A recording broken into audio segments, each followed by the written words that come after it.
Hello and welcome to Bright Blue Innovation. I'm your host, Lidia Paulinska. Today's episode is from 44th International Conference and Exhibition on Computer Graphics and Interactive Techniques. This event is known as SIGGRAPH and was held from July 30th to August 3rd at the Los Angeles Convention Center. The attendees, who came from the United States and 87 other countries worldwide, were able to see and interact with the latest innovation in computer graphics, including new applications in virtual and augmented reality and robotics. In today's episode, we see conference introduction from conference chair Jerome Solomon, a one-on-one interview with keynote speaker and Disney legend Floyd Norman, and a Q&A with Dell Precision Workstation creator Jeff Clarke and VP Rahul Tikoo.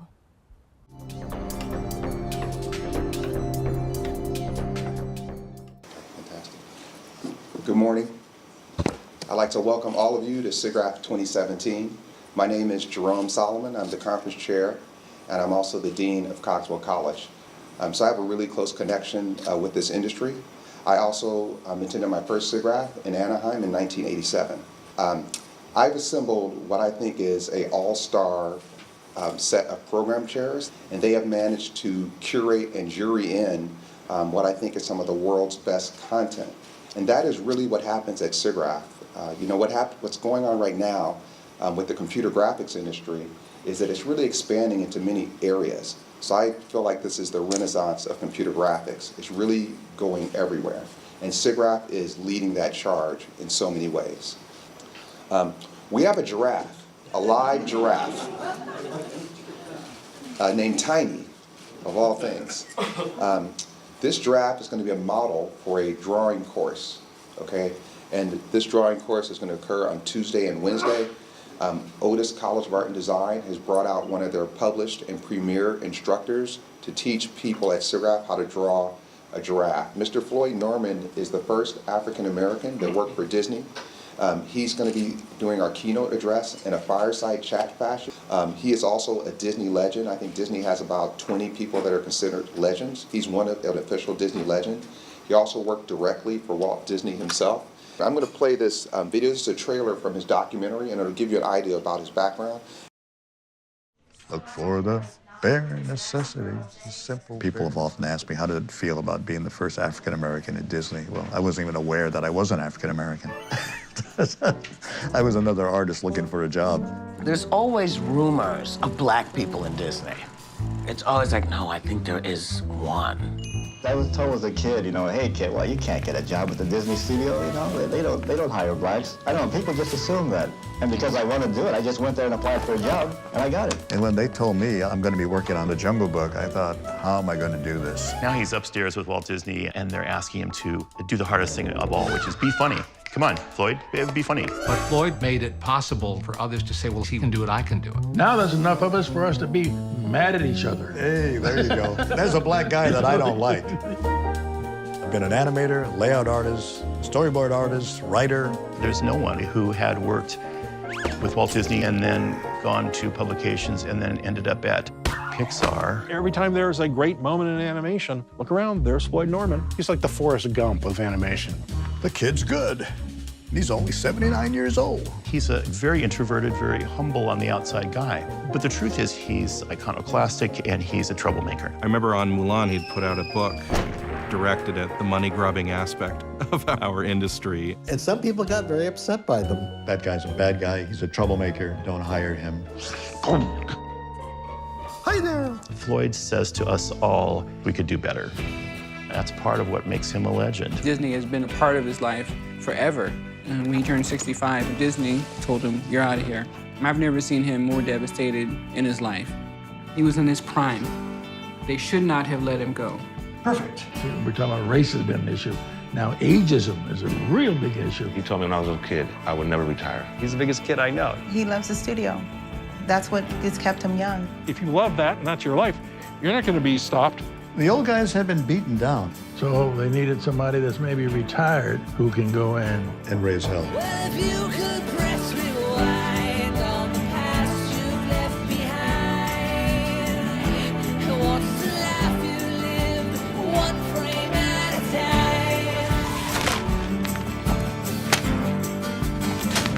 time? That might not even show up because I'm a retiree, so.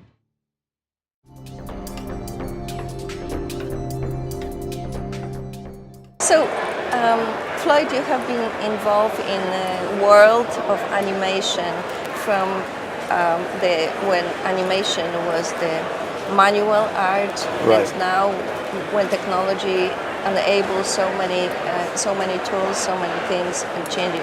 Actually, at the keynote, you say that at Disney, the innovation was always in all these years. It's yes. nothing new.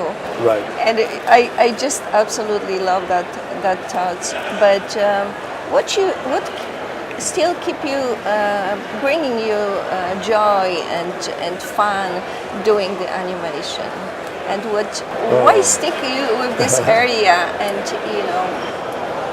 I think it all comes back to storytelling. I think at heart I'm a storyteller, and it doesn't really matter what that medium happens to be, whether it's books, comics, film, television, or games. It's all a way of telling a story. It's a way of engaging with an audience. And I remember when I was a kid, I would hang out in my school library and read about things and learn about things. I was always fascinated with storytelling. And I knew, even from middle school, I knew that one day, in some way, shape, or form, I would be a storyteller. Whether I use comics, whether I use film, animation, or live action, to me it's all the same. It's all about engaging an audience. It's all about telling a compelling story with characters that are fascinating and interesting. People love this stuff, And I remember when I was a kid growing up in Santa Barbara, we used to have old men and women would come to our school and sit us kids down and tell us a story.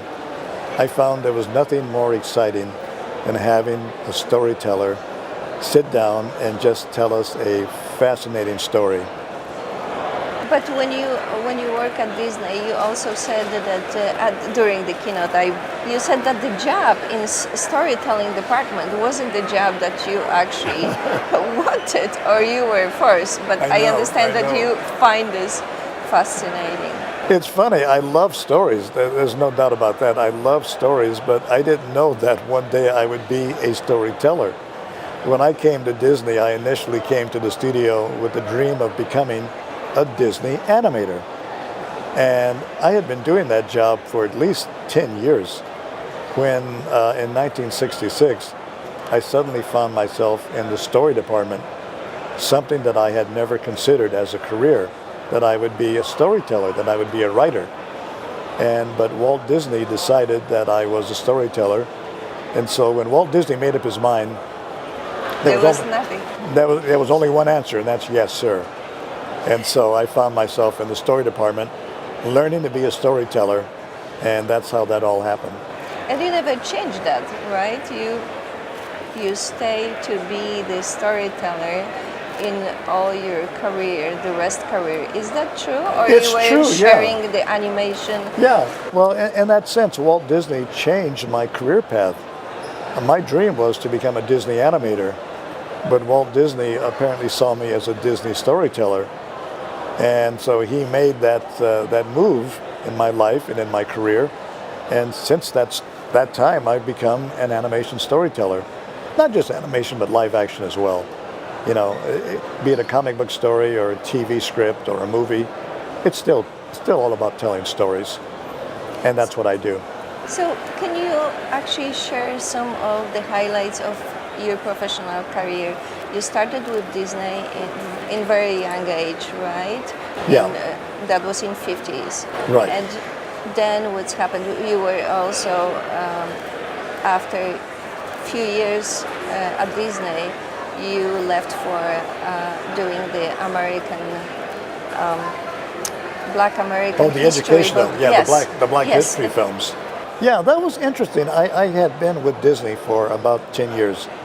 And finally, I sort of capped off my career by working on The Jungle Book, Walt Disney's last film. And after The Jungle Book, I left Disney to launch my own production company to do films on Black history. And then, of course, that led to other films on other subjects as well.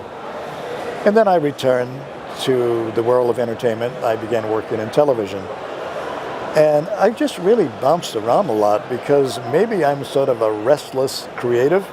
I never want to be in any one place for too long. And so after doing television for about 7 years, I went back to Disney because they offered me a job as a writer in their publishing department, where I would work on books, comic strips, and comic stories. And I did that for another 10 years until I went back to Disney Animation in the early 90s to work back on feature films again. So I tend to move around a lot. I tend to go from studio to studio. And there was a Pixar on the way as well. And after being back at Disney for a while, I decided to move up north to Pixar Animation Studios to work on a new kind of movie, films that were being produced digitally. So once again, another change in my career. But to me, my career has been about change, you know, never staying in one area for too very long. I tend to get restless when I want to move on and try something new, try something different. So you really embrace the new technology, and I would like to ask you, what's your favorite new technology that you see right now coming to the animation world? Well, recently we've been doing a lot of experimenting with virtual reality. That's kind of the new thing, and we have a lot of young people at Disney, and I talk with them on occasion because I'm fascinated by what they're doing. But I always remind them as they're discussing what they're doing that the technology has to serve the content. Bottom line, we are storytellers. Bottom line is we have to engage an audience. And technology itself will quickly wear thin. But we have to tell a compelling story with fascinating characters. That's what really engages people. So I said, never forget that the technology has to serve the content, and I feel that's critical. And whatever we do as storytellers, the technology must serve the content. So is there something that you miss to the old times when animation was the manual art? Yeah. Do you think there is something that technology kind of kill or change? I think there's been something missing as we've made this transition from the old-fashioned hand-drawn, hand-painted animation from years past. I've enjoyed working digitally. My years at Pixar were great. And I realized that it changed our entire business. The entire business model changed when films began to be produced digitally. Yet I feel that one day these two disciplines, traditional and digital, will come together. Somehow I think it's all going to go full circle and we're all going to come together again in some new form, in some new way. I don't know what it is yet, but I feel it's going to happen. So what you're saying that right now is the fascination about the new technology and implementing to the animation world is very rapidly and maybe in some ways kill the traditional ways. When anything new comes on the scene, everybody tends to embrace the new ideas or the new technology. And that's what's happening now. It's getting to a point where all of our movies are beginning to look somewhat the same because everybody's using the same technology. Everybody's kind of like thinking the same way. Everybody's almost, in a way, making the same movie again and again. So I feel there has to be another disruption where we bring something new to the table, new ideas, a new fresh approach that maybe embraces traditional hand-drawn as well as digital filmmaking, that these two ideas can be brought together to create something entirely new. I don't know what that is yet, but I think something like that may be coming, maybe down the road. and it's going to impact our business once again. But you open to any, changes and impact, and you think it's a part of life. You are a Disney legend. They call you Disney legend. That's what they call me. But also you are a milestone member of the graphic community. So when you're saying about storytelling right now with using the new technologies, do you think these technologies will changing or enable the storytelling for the people, diversity people, ethnically different, or all this full community of Americans is going to change? I hope so. I think it'd be a good thing. I think it adds freshness to our ideas. And I have the opportunity to speak to a lot of young people in universities. And I think that what they will be bringing to the table in the next few years will be a new way of thinking, a new approach to storytelling, maybe a new approach to the use of technology. I think all this is very exciting. And I have no idea, really, where it's going to lead. But I do know it's going to take us somewhere that's going to be very, very interesting. That's the way it's always been throughout my entire career. In just my life, I've seen a lot of change.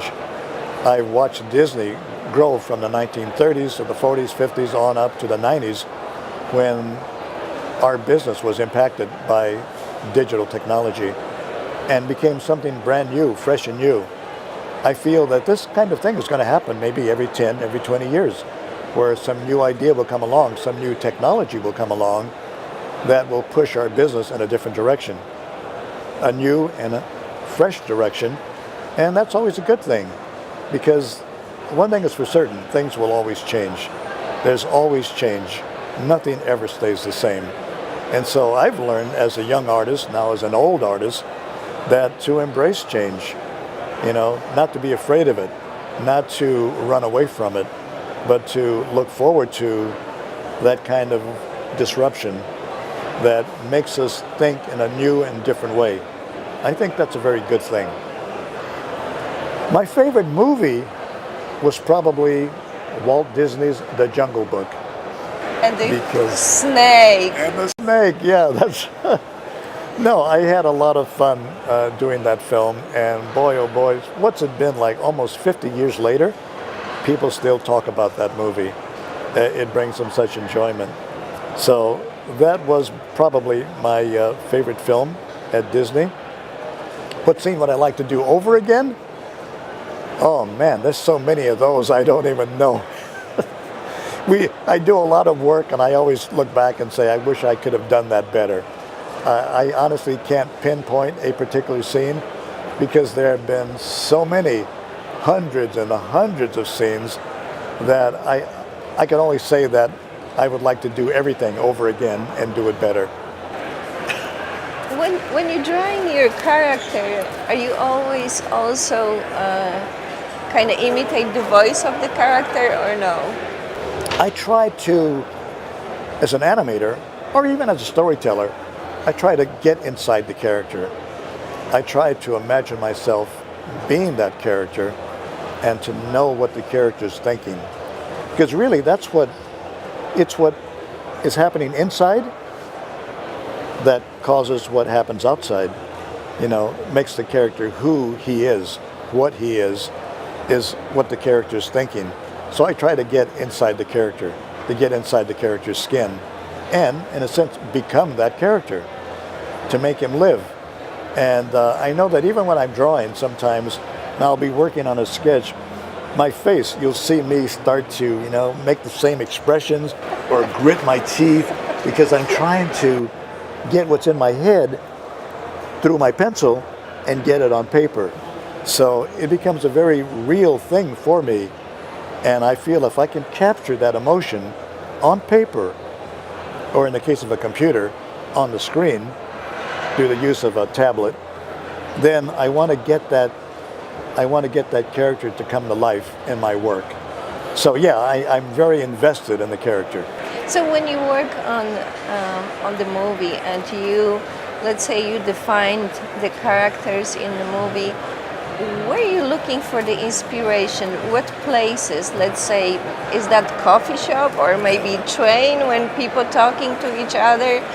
Where are you getting the source of inspiration? How develop the characters? Yeah. Well, you know, as a young student, we had the opportunity to learn from Walt Disney's finest animators, notably the 9 Old Men. The animators always taught us, as young animators, to be observant, to notice people, to watch people, to study people, how they move, how they react, how they walk, how they talk. It's observation. And so by watching people and observing people, we learn how to give life to our characters. But the characters, like animals, they are animals, but Yeah. they, under the line, they are people. They are still people, yeah. They may very well be an animal, like Baloo the bear is a bear, but Baloo the bear still behaves like Phil Harris, you know. They're really, you know, it's funny, we don't really think of them. They are animals, but they're really people. Deep down inside, those animals are people, and we know those people. Maybe that's the goal of the animation, Yeah, I animation. think it may very to- well be our goal, yeah. Exactly. Yeah. To make to show the character of the people through the Through the animal, yeah. Yes. Yeah, that the animal, the character, But the you know, look this of the character. this feature, Yeah. that they stick with the animals, because now when we think about snake, Yeah. we think that someone is snake and really Yeah. have not very good intention. That's right. You know, speaking of the snake, when I first did the Jungle Book, our voice of the snake was Sterling Holloway. That really inspired my storyboarding on that sequence in the Jungle Book. More recently, when Jon Favreau did the Jungle Book, the digital version of the Jungle Book, Scarlett Johansson was the voice of the snake, Kaa the snake. And it was interesting to see how each actor brought a different sensibility to that role. Sterling was a great Kaa. He played the snake a certain way. And Scarlett Johansson was another version of Kaa. But each of them gave that snake a human personality, something that we could all identify with. And we really enjoyed that character because that character seems real. And if we do our job right, then our characters are real. They come alive. Wonderful. Thank you very much. Oh, thank you. Thank I love talking about our crazy business.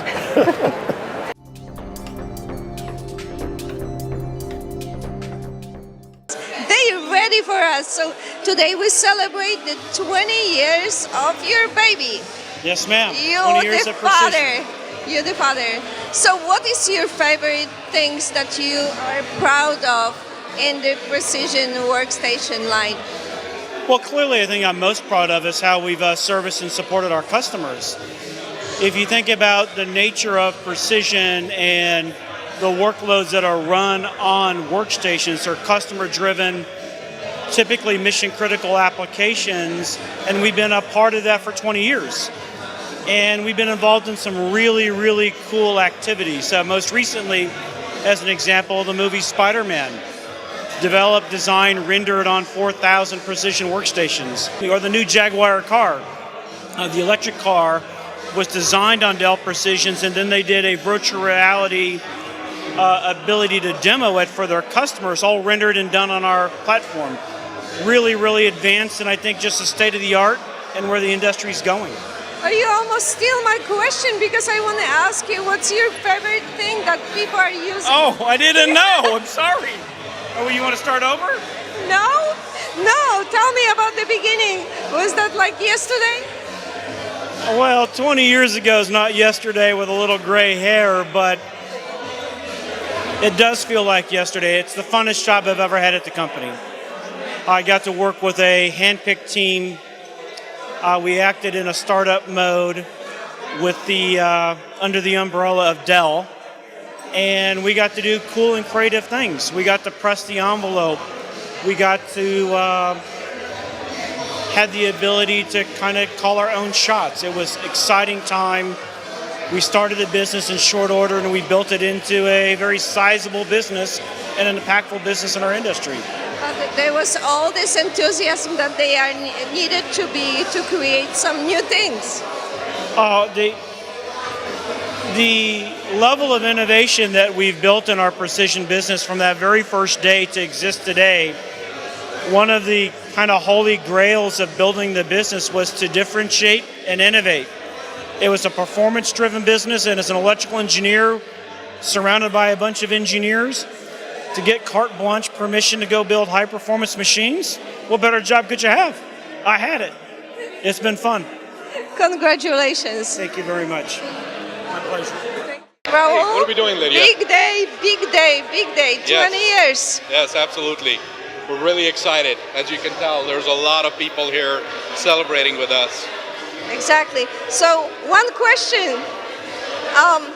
The data is getting bigger, but this is not about the data. It's about how people are using that.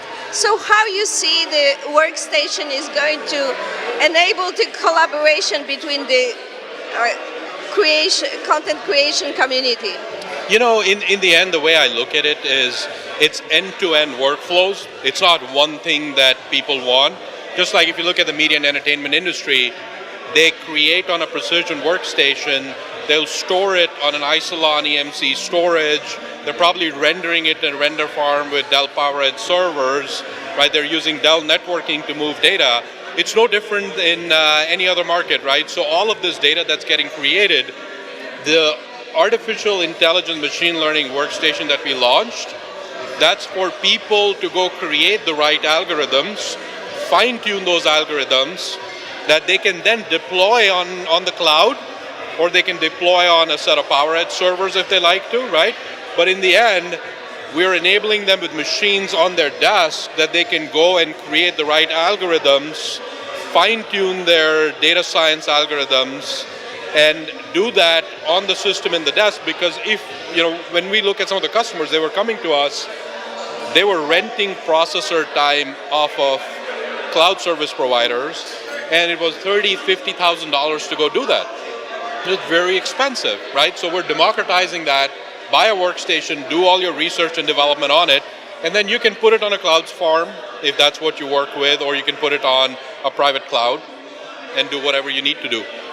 And it's wonderful because the machines are going cheaper and they are more powerful and more handling more workflow. So congratulations on the 20th anniversary. Thank you. Good to see you, Lydia. Yeah. Thank you.